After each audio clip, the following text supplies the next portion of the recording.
begin the tour, just like to acknowledge the traditional owners of the land, the Darug and Guringai peoples, and pay my respects to elders past and present. My family and I bought this house in 2011, which was built in about 1958. It was all original features and needed completely renovating. The whole house has been refurbished inside and out, mainly to increase its energy efficiency. The asbestos was removed and replaced with new cladding, and the original tiled roof is now colour-bond.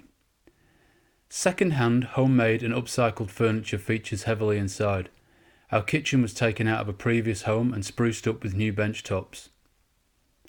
The old cast iron bath and sink was refired and coated white to suit the new bathroom.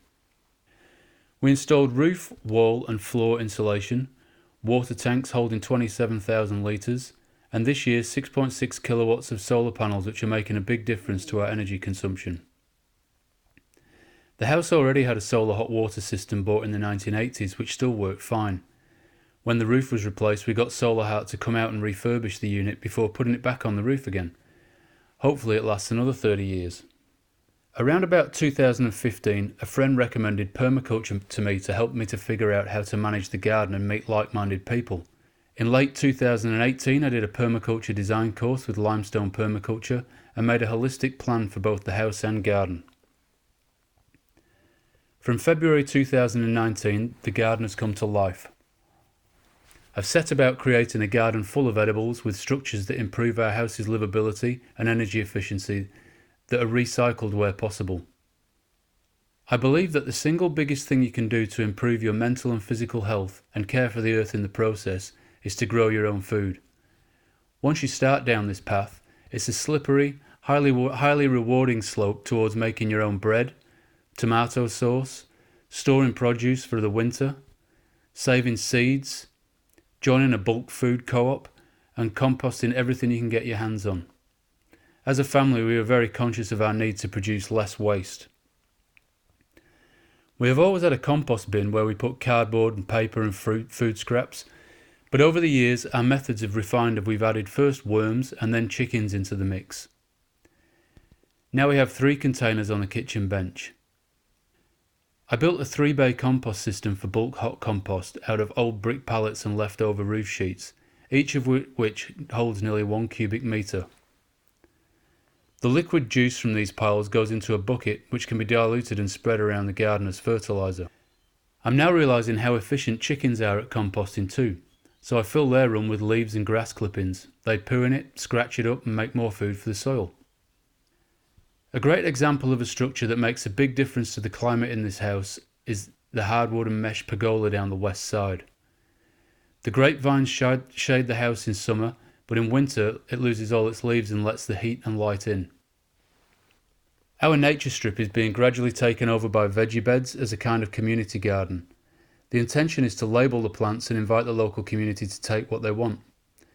They're built along the contour of the land so they catch the water runoff. The whole front garden in front of the house has been sheet mulched and a no-dig garden installed to build soil, which is a great result.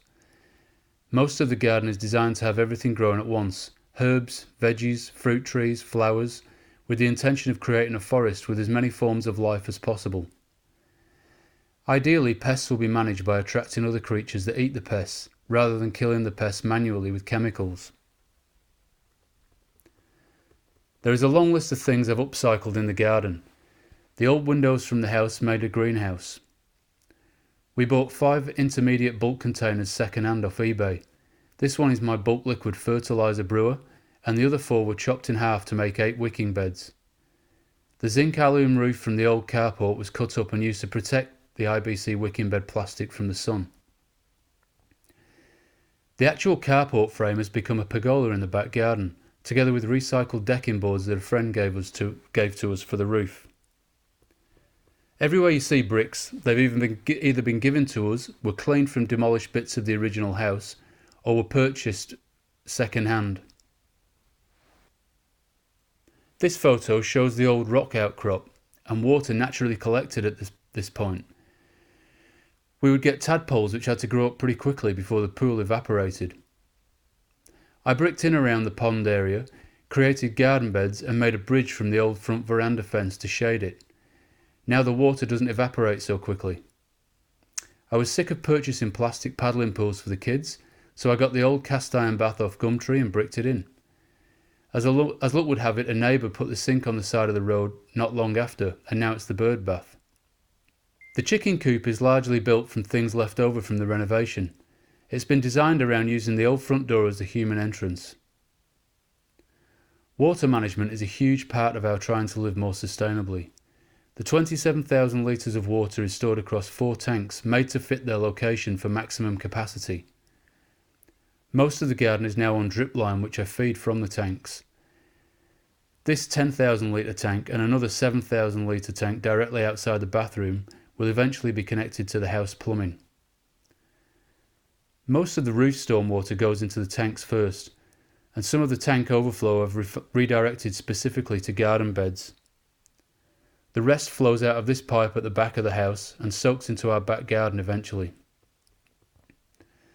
The stormwater that flows down our driveway and goes into a grid in front of the garage and is piped down to a level spreader in the back garden. The holes in the pipe all leak at the same time, spreading the water evenly onto the rocks below. This is to prevent a channel of water forming and eroding the garden beds. The whole back lawn was dug up to create swales, which are now home to a variety of fruit trees.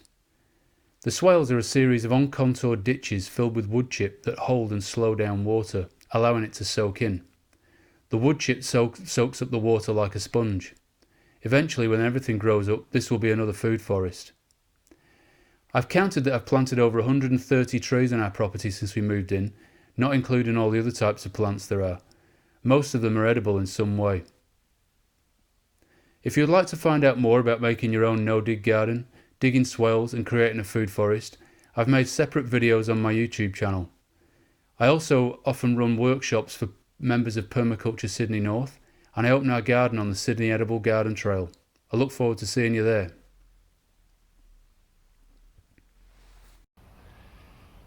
Thank you for joining Frankie the Scarecrow and I on the Sustainable House Day tour. We hope you enjoyed it. Let's go shopping.